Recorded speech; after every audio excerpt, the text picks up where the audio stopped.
అంటే మీరు ఒక యూట్యూబ్ ప్లాట్ఫామ్ నుంచి స్లో గ్రోత్ చూసుకుంటూ వచ్చారు, అండ్ సేమ్ టైం మీరు ఓటీటీస్ నుంచి ఇవన్నీ కూడా చూసుకుంటూ వచ్చారు. లైక్ ఈ ఫేస్ ఎలా ఉంది? లైక్ ఇన్ ద ఇనిషియల్గా మీరు కొంచెం మీరే డైరెక్టర్స్ని అప్రోచ్ అయ్యి, లేదంటే like you might be asking for the directors for specific roles or something, but నా ఇప్పుడు డైరెక్టర్స్ మిమ్మల్ని అప్రోచ్ అవుతున్నారు, the kind of reception you're getting. So ఈ ఫేస్, ఆ ఫేస్ నుంచి ఈ ఫేస్ ట్రాన్సాక్షన్ ఎలా ఉంది, and how are you enjoying this phase? సరేలండి.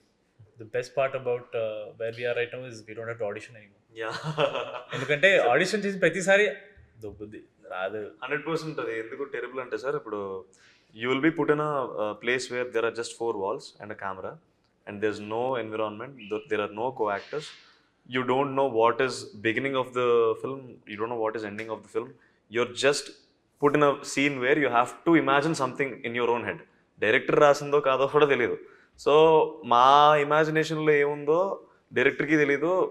One of the person from direction department comes and auditions and says ఒక్క 2 నిమిషాల్లో judge చేస్తాడు, ఈడు చెత్తలా యాక్ట్ చేస్తున్నాడు రా, ఈయన్ని రిజెక్ట్ చేయాలని చెప్పి. So that is a terrible thing to be part of, అంటే ఆడిషన్ పార్ట్లో చెప్తాను. సో ఆ పొజిషన్ నుంచి పర్లేదు, ఆడిషన్ లేకుండా సినిమాలో పెట్టుకోవచ్చు అన్న ప్లేస్ దాకా వచ్చాం. We are in a place where we have some credibility. So Yeah. it's a good place to be.